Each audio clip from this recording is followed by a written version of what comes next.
ಆರೋಮಲೆ Jio Hotstar ಅಲ್ಲಿ Kannada dubbing ಅಲ್ಲಿ ಕೂಡ ಅವೈಲೇಬಲ್ ಇರುವಂತ ಈ ರಾಮ್ ಕಾಮ್ ಮೂವಿಯನ್ನ ನೋಡಿದ್ಮೇಲೆ ನನ್ನ ಒಪಿನಿಯನ್ ನ ಹೇಳೋದಾದ್ರೆ ಪರವಾಗಿಲ್ಲ, ಒಂದ್ಸಲ ನೋಡ್ಬೋದು ಅಂತ ಹೇಳ್ತೇನೆ. ಅದರಲ್ಲೂ ಲವ್ ಸ್ಟೋರಿ ಸಿನಿಮಾಗಳನ್ನ ಇಷ್ಟಪಡೋರಿಗೆ ಈ ಸಿನಿಮಾ ತುಂಬಾ ಇಷ್ಟ ಆಗ್ಬೋದು. ಉಳಿದವರಿಗೆ ಇದೊಂದು ಟೈಮ್ ಪಾಸ್ ಮೂವಿ ಆಗಬಹುದು. ಕಳೆದ ತಿಂಗಳು ಥಿಯೇಟರ್ಗಳಲ್ಲಿ ರಿಲೀಸ್ ಆದಂತ ಈ ಸಿನಿಮಾ ಉತ್ತಮ ಪ್ರತಿಕ್ರಿಯೆಯನ್ನ ಪಡ್ಕೊಂಡಿರುತ್ತೆ.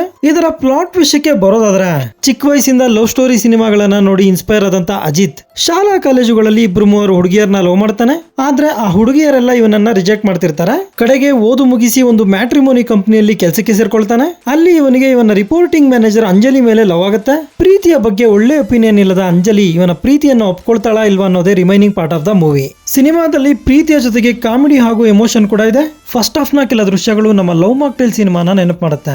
ಸಿನಿಮಾದ ಬಹುತೇಕ ಭಾಗ ಮ್ಯಾಟ್ರಿಮೋನಿ ಆಫೀಸ್ ಅಲ್ಲಿ ನಡೆಯೋದ್ರಿಂದ ನೋಡ್ತಿರೋಷ್ಟೊತ್ತು ಒಂದು ಹೊಸ ಫೀಲ್ ಅಂತೂ ಬರುತ್ತೆ. ಹಾಗೆ ಆಫೀಸ್ ನ ದೃಶ್ಯಗಳು ಎಂಟರ್ಟೈನಿಂಗ್ ಆಗಿ ಕೂಡ ಇದ್ವು.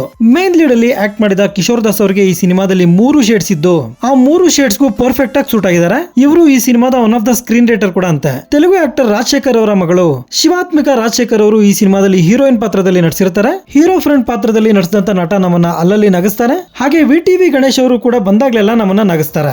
ಸಾಂಗ್ಸ್ ಹಾಗೂ ಬಿಜಿಎಂ ಚೆನ್ನಾಗಿದೆ. Cinematography is good. ನಿರ್ದೇಶಕ ಸಾರಂಗ್ ತ್ಯಾಗೋ ಅವರಿಂದ ಒಳ್ಳೆ ಪ್ರಯತ್ನ ಅಂತ ಹೇಳ್ಬೋದು. ಮೂವಿಲಿ ಡೈಲಾಗ್ಸ್ ಕೂಡ ತುಂಬಾ ಚೆನ್ನಾಗಿದೆ. ಮೂವಿಲಿ ಯಾವುದೇ ರೀತಿಯ ಅಡಲ್ಟ್ ಕಂಟೆಂಟ್ ಇಲ್ಲ. ಆರಾಮಾಗಿ ಫ್ಯಾಮಿಲಿ ಜೊತೆ ನೋಡಬಹುದು. ನೀವೇನಾದ್ರೂ ರಾಮ್ ಕಾಮ್ ಸಿನಿಮಾಗಳನ್ನ ಇಷ್ಟಪಡೋರಾದ್ರೆ ಈ ಸಿನಿಮಾನ ಒಂದ್ಸಲ ಟ್ರೈ ಮಾಡಿ. ಜಿಯೋ ಹಾಟ್ಸ್ಟಾರ್ ಅಲ್ಲಿ ಕನ್ನಡದಲ್ಲೂ ಕೂಡ ಅವೈಲೇಬಲ್ ಇದೆ. ಕನ್ನಡ ಡಬ್ಬಿಂಗ್ ಕೂಡ ಚೆನ್ನಾಗೇ ಇದೆ. ಸೊ ಇದಾಗಿರುತ್ತೆ ಆರೋಮಲೆ ಸಿನಿಮಾದ ಬಗೆಗಿನ ನನ್ನ ಒಂದು ಒಪಿನಿಯನ್. ಈ ವಿಡಿಯೋ ನಿಮ್ಗೆ ಇಷ್ಟ ಆಗಿದ್ರೆ ಒಂದು ಲೈಕ್ ಕೊಟ್ಟು ನನ್ನ ಚಾನೆಲ್ ನ ಸಬ್ಸ್ಕ್ರೈಬ್ ಮಾಡ್ಕೊಳ್ಳಿ. Thank you.